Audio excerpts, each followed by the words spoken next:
Hola, soy Aline de la Macorra y en estas cápsulas hablaré un poco de los momentos históricos, de algunos elementos importantes que ocurrieron en México, en el siglo XVIII. ¿Ok? Hice otra del siglo, de todo el mundo. Y así quiero hacer del siglo XVIII, del XIX, del XX. Pero la historia no es memorizar fechas. La idea es analizar cómo se vivía, entender el panorama completo y para eso también debemos mirar el arte, los trabajos que se hacían, cómo vivían las familias, qué tipo de construcciones, por ejemplo, arquitectónicas había.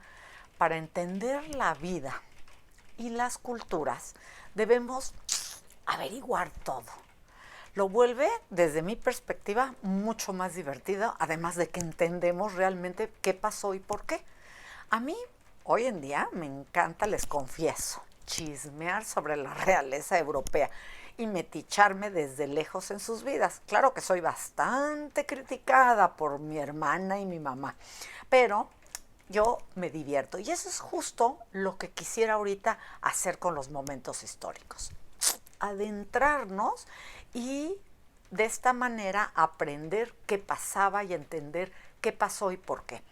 Y lo hacemos a través de las imágenes y a través de los textos. Juntos se complementan, ¿ok? Entonces una parte dice una parte y otra parte dice la otra. Vamos a platicar un poco sobre el siglo XVIII en México. Por supuesto, voy a incluir imágenes, aunque me encantaría que ustedes hagan una propia línea de tiempo e incluyan su visión completa. Busquen, averigüen, investiguen. Y yo, ¿de qué me ayudé? Pues de este hermosísimo libro de la línea Tiempo de México, la nueva línea del Tiempo de México, más de 12,000 años de historia, publicado por Océano Travesía. Y así como tomé ideas de qué ver en el anterior, aquí tomé más pues, porque es de historia de México. Por ejemplo, ¿cómo era, uno, la urbanización, los caminos y la comunicación? El transporte y el comercio en ese momento. Bueno, les platico un poco. En 1703 se inauguró el Mercado del Parián en la Plaza Mayor de la Ciudad de México. Y fue un mercado súper bullicioso en ese siglo, ¿no? Se encontraban las cosas más exquisitas traídas de Manila, de las Filipinas, por la nao de China. Les cuento que el mercado, eso sí, era un poco clasista y separaban los lugares de venta para los que compraban en el día a día, o sea, los que hacían compras poquitas, la gente pobre, y los ricos de la época que tenían su lugar muy especial. Por otro lado, cambiando de tema, la ciudad de Chihuahua se fundó en 1709 y el acueducto de Querétaro en 1739. Y les platico que José Joaquín Ferrer y Cafraga fue un navegante, astrónomo, cartógrafo y matemático español. Y en 1971 determinó la posición de Veracruz en los mapas. Antes de eso no estaba Veracruz en los mapas. ¿Ok? Hablemos ahora, por ejemplo, sobre la arquitectura, el arte, los símbolos y las imágenes que se utilizaban en esa época. Les cuento que del 1701 al 1718 se construyó la Catedral de San Luis Potosí. Por otro lado, Cristóbal de Villalpando termina sus pinturas de San Ignacio en el Colegio de Tepoztlán. Y en 1751 se inicia la construcción de Santa Prisca de Tasco. ¿Han ido? Es padrísima. En 1762 se hace la fachada principal de la iglesia de San Francisco de Tepoztlán. Y en 1764 Ignacio de Jerusalén Istela compone los maitenes a Nuestra Señora de Guadalupe. ¿ok? Porque pues todo tenía que ver con la religión, se fijan, iglesias, música. En 1778 los jesuitas hicieron el Templo de la Enseñanza, que fue un convento. Bueno, no es cierto, se hizo el Templo de la Enseñanza y fue un convento, pero en el siglo XIX se expropió y se convirtió en cárcel. ¿Y sabes por qué se expropió? Bueno, te invito a que averigües sobre las leyes constitucionalistas que promovieron que la educación fuera laica y se cerraron muchos lugares como este lugar. Fíjate cómo lo que predominaba en ese momento eran las construcciones religiosas, ¿no? Y tercer punto que vamos a analizar, cómo eran las ideas, la literatura, la educación y la ciencia. En 1700, el padre Quino informa que California es una península. Hasta antes de eso no se sabía que era una península. Y en 1722 se publica la Gaceta. Y les cuento que es la primera vez que hay una publicación periódica en México, pero no solo en México, en América Latina. Es como quien dice el primer revista, periódico, etcétera. Se trataba de una edición mensual que publicaba las novedades de la ciudad y las noticias que llegaban de la metrópoli. Entonces, pues sí, ¿no? Esa Gaceta fue una especie de periódico. ¿Se acuerdan que en el recorrido sobre lo que pasó en el mundo del siglo XVIII les hablé de cómo la astronomía fue algo que se investigó mucho en este siglo? Pues en México también hubo diversas investigaciones de astronomía. En 1727, el astrónomo poblano Juan Antonio de Mendoza y González empezó a analizar la sombra que proyectaba la luna sobre la Tierra. Y luego, en 1736, Lorenzo de Buturini inicia la recopilación de los documentos indígenas, pero luego van a ver lo que le pasa a Lorenzo.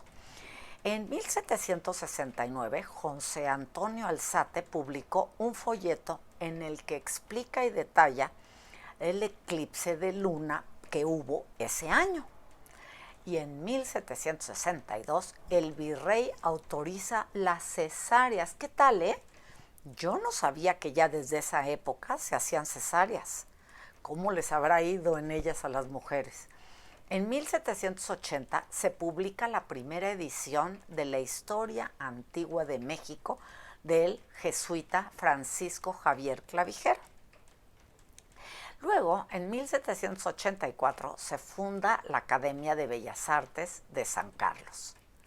Como ven, también hubo, además de las investigaciones astronómicas, avances en el área de salud. Fíjense, ahora otro punto, 4. En relación a las costumbres, las mentalidades y las prácticas religiosas, los jesuitas se establecen en Guanajuato con la idea de crear un colegio.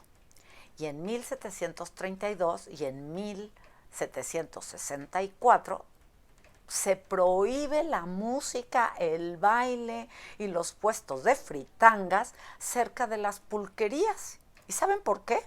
Para evitar las peleas que se daban constantemente. Y como estaban borrachos, pues no eran bastante fuertes.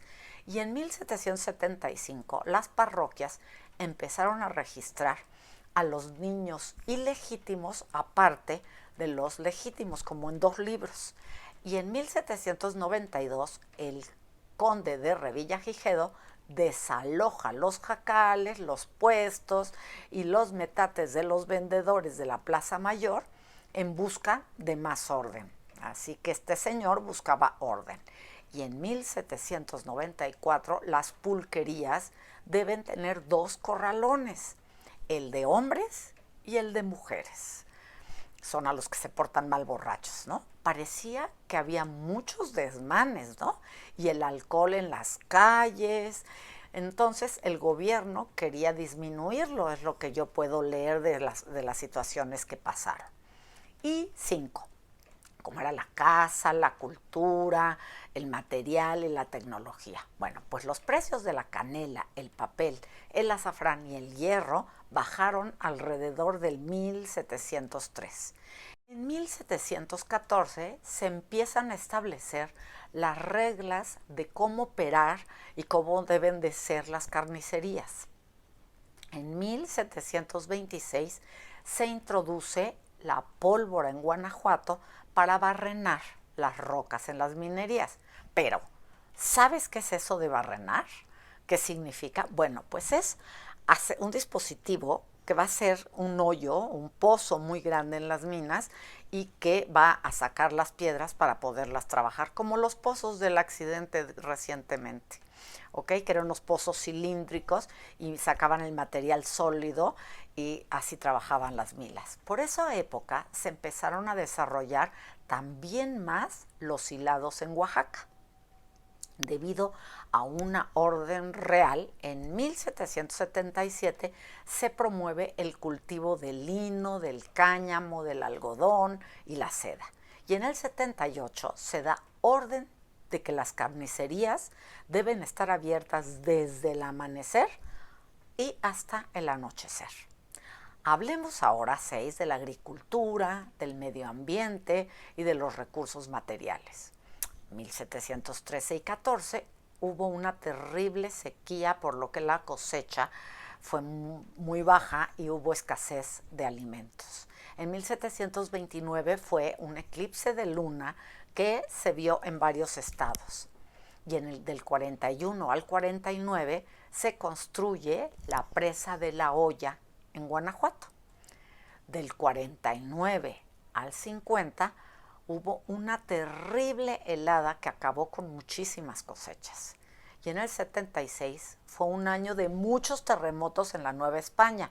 Pues sí pasaron cosas, ¿verdad? En el 80 se inician cortes de madera a gran escala para construir barcos, que era la manera para transportarse. Y hablemos ahora del punto 7, que es la alimentación, la salud y la demografía. Es decir, ¿cuántas personas vivían en las ciudades o poblaciones? ¿Te fijaste que en 1714 hablé de una gran sequía? Bueno, pues a nivel de la población entonces hubo una gran hambruna. Y en 1715 en Yucatán hubo una epidemia de fiebre amarilla. Y en el 36 al 38 hubo otra epidemia, pero esta vez fue de hepatitis, causando la muerte a muchísimos indios. Porque ¿qué pasó? Ellos se contagiaban de las enfermedades que habían traído los españoles, que antes no había aquí. En 1762 hubo un brote de viruela que mató a más de 10,000 personas en la Ciudad de México. Pero es muchísimo, muchísimo. Y a finales del siglo y principios del otro se empezó por primera vez a inocular, es decir, a vacunar contra la viruela. En 1767 se llevó a cabo un censo. ¿Y cuántos habitantes creen que había en todo el país? 4 millones, un poquito menos de 500,000. Y en 1780, otra hambruna. Por otro lado, se legalizó la venta del aguardiente y entonces aumentó su consumo. Bueno, pues no en balde, por unos lados los regañaban y por el otro lado les permitían vender. Y el punto número 8, ¿cómo y qué sucedía en la política? ¿Qué tipo de conflictos había y cómo se resolvían? Bueno, pues en 1712 hubo una gran rebelión indígena y en el 19 se crea el Tribunal de la Acordada, que era el que perseguía a los delincuentes que había en el reino. Por otro lado, el virrey manda encarcelar. ¿Se acuerdan de Lorenzo de Buturini? Bueno, pues lo mandó encarcelar porque investigaba las apariciones de la Virgen.